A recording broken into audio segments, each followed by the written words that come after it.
Hello नमस्कार, मी अमरज्योती खेडकर। मी नित्यगुरुवाणीची रोज एक एक पान तुम्हाला वाचून दाखवत आहे। मध्ये मध्ये गॅप पडते, पण माझं हे चालू आहे। आणि हे मी का करते की प्रत्येक गोष्टीचं एक शास्त्र असतं, तसंच हे अध्यात्म हे पण एक शास्त्र आहे आणि त्या शास्त्रानुसार तुम्ही केलं तर तुमची प्रगती आहे। आणि हे सगळं ज्ञान मला कधी मिळालं आहे की मी माझ्या सद्गुरूंची जे हे आहे नित्यगुरुवाणी ती वाचते आहे, खूप वर्षांपासून वाचते।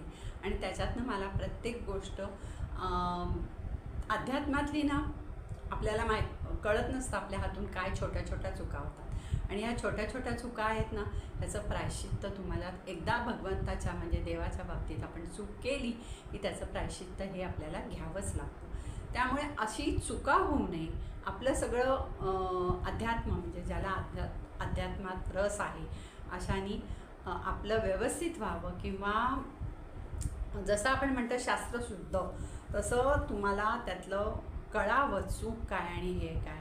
म्हणजे हे सद्गुरूंनी नित्यगुरुवाणीमध्ये लिहून म्हणजे सगळं त्यांनी सांगितलेलं आहे ते नित्यगुरुवाणीमध्ये लिहून ठेवलेलं आहे।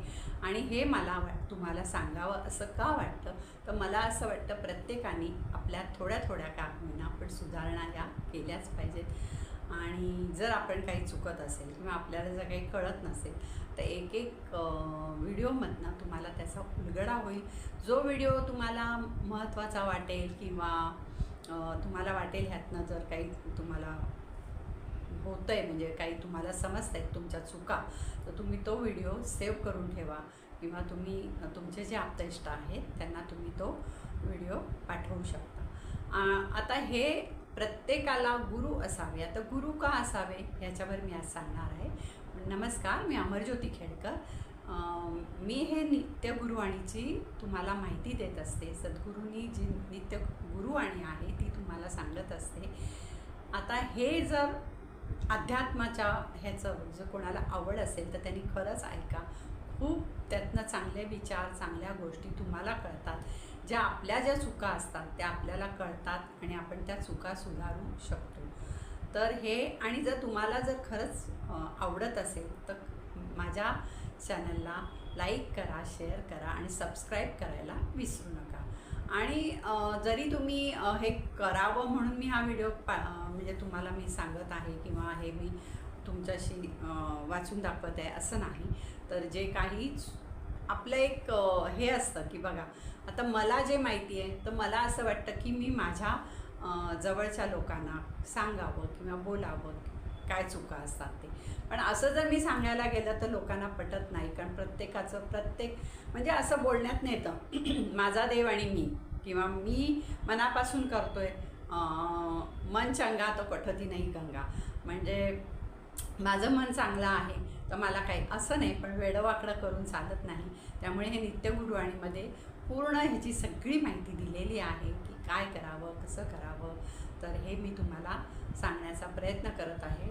आणि हे नित्यगुरुवाणीचं जे एक एक पान मी तुम्हाला वाचून दाखवते, अगदी म्हणजे प्रत्येक आपण म्हणतो ना की ज्ञानाचा भंडार आहे। म्हणजे हे की ज्ञान म्हणजे फक्त तुम्ही पुस्तकी ज्ञान, बाकी तुम्ही हे मिळवता जे तुम्ही शालेय ज्ञान वगैरे असतं, हे पण एक हे असतं, एक शास्त्र असतं।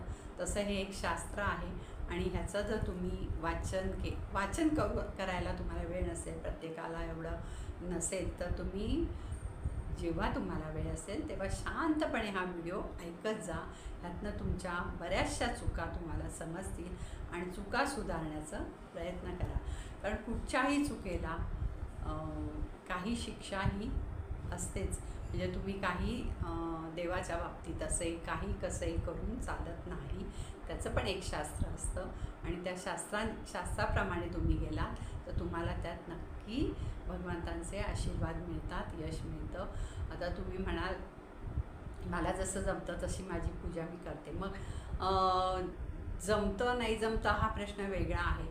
पण ह्याच्यात पण मागे मी एक व्हिडिओ केला होता, त्यात सांगितलं होतं की तुम्हाला जर अगदीच वेळ नसेल तर तुम्ही रोज आंघोळ केल्यावर एक उदबत्ती किंवा दिवा लावून नमस्कार करा, प्रामाणिकपणे करा, मनापासून करा। अगदी 1 ते 2 मिनटं तुम्ही देवाजवळ उभं राहिला तर त्या काय तुमच्या सबंध दिवसाचं काही नुकसान होत नाही. मग 1-2 मिनटं देवाजवळ शांतपणे उभं राहा. त्या जेव्हा उभं राहता त्यावेळेला काहीही मनात आणू नका. फक्त माझा देव आणि मी एवढीच भावना मनामध्ये ठेवा आणि शांतपणे उभं राहा. ह्याच्यातनं पण तुम्हाला देवाचे आशीर्वाद, भगवंताचे आशीर्वाद मिळतात. आणि नामस्मरण करत राहा. हे ह्याच्यावर एक खूप मोठा व्हिडिओ केलेला आहे, पण आता ते मी व्हिडिओ तुम्हाला बघायची गरज नाही आहे. नामस्मरण का करावं हे त्यात सगळं सांगितलेलं आहे. पण नामस्मरण हे करत राहा. तुम्हाला जो देव म्हणजे तुमचा जो आराध्य दैवत असेल किंवा तुम्हाला जे नाम घ्यायला आवडत असेल ते घ्या. असं काही कोणावर काही बंधन नाही की दत्तगुरूंचंच घ्या किंवा श्रीरामच घ्या. तुम्हाला जे भगवंताचं नाव आवडत असेल ते घ्या. पण हे कलियुग आहे, ह्याच्यामध्ये कधी कोणाला काय होईल हे सांगता येत नाही. म्हणून सतत तुमच्या भोवती कवच असलं पाहिजे देवाचं. आणि हे कवच कधी निर्माण होतं? जेव्हा तुम्ही नामस्मरण करता, जेव्हा तुम्ही भगवंताला सतत आठवत राहता, त्यावेळेला तुमच्या भोवती एक कवच निर्माण होतं आणि त्यातून तुम्हाला दुष्ट शक्ती, वाईट शक्ती ही तुमच्यापर्यंत पोहोचू शकत नाही. आणि ह्याचा अनुभव घ्या तुम्ही.